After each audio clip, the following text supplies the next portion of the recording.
Ladies and gentlemen, dear friends, I would like to thank Ceres and Trillium Asset Management for bestowing upon me the Joan Bavaria Award for my involvement at last year's UN Climate Change Conference, COP21. I am deeply honored and truly touched.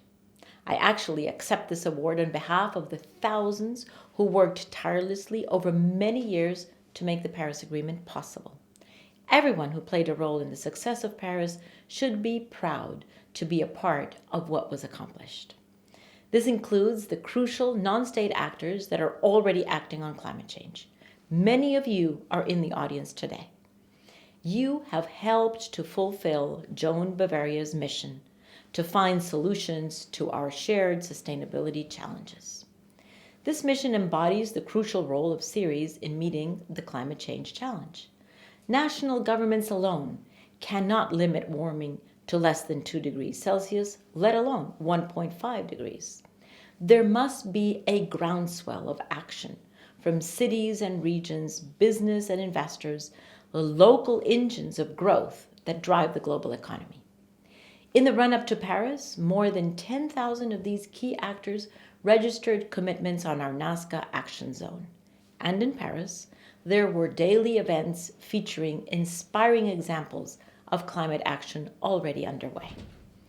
Governments were able to advance the final negotiations towards the historic Paris Agreement with the highest levels of confidence that an ambitious agreement would be embraced by local governments and the business and finance communities.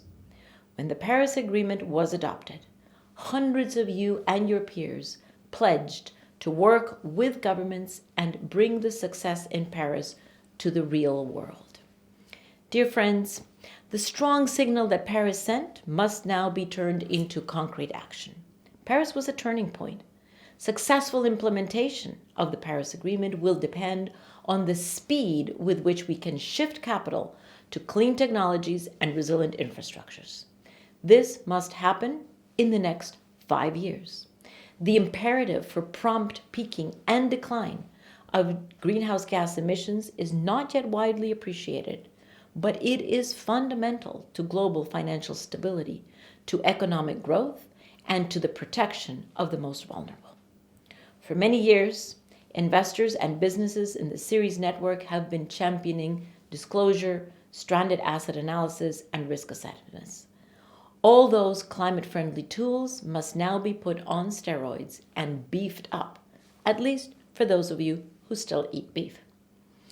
We now need a massive shift in capital that transforms the global economy. The time is ripe. On the one side, we have been accumulating capital over several years. There is so much dormant capital that we are now in a world of negative interest rates. Money has never been as cheap. On the other side, there is an urgent need to invest in clean and resilient infrastructure, both in industrialized countries, but particularly in developing countries. The cost of clean technologies has never been this low. The urgent need for new infrastructure has never been this high. The global economy is in a slump, and history tells us that the best way to get the economy going is a massive investment in infrastructure. The type of infrastructure we need now, especially in developing countries, will create new industries and new jobs. It will safeguard valuable natural capital. It will keep the economy growing in the face of impacts. It will leapfrog us into the economy we need for the 21st century. The time is ripe, but it is not elastic. All investments have an emissions lock-in over the next 10 to 30 years. We cannot afford to increase emissions. The current plateau must be a peak as emissions descend quickly and keep us in the range of limiting warming to well below 2 degrees Celsius, or have any chance at all of staying at 1.5 degrees.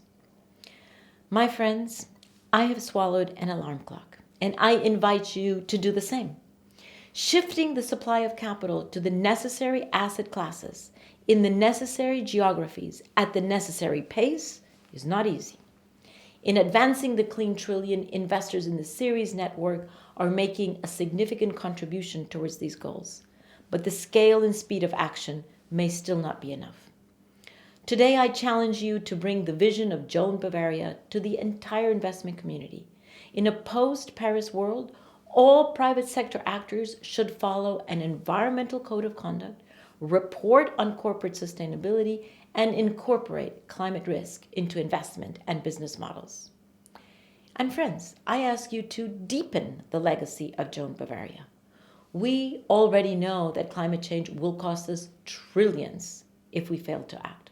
We already know that governments and investors must partner with each other to spur innovation. We already know that clean energy is the opportunity of a lifetime. The really interesting part of a post-Paris world is what we do not yet know. How will we achieve zero emissions? How will we transform markets? How will we disrupt the status quo to deliver a new model of prosperity to the whole world? I do not have the answers to these questions, and I suspect no person does. But Paris taught us that when motivated people commit to a common cause and work together, we can achieve great things. I am confident that if we work together in the same spirit as Paris, we can answer those questions together. I'm confident we can move the world one step closer to fulfilling the vision of Joan Bavaria and transforming growth for generations to come. Thank you, and I wish you a productive conference.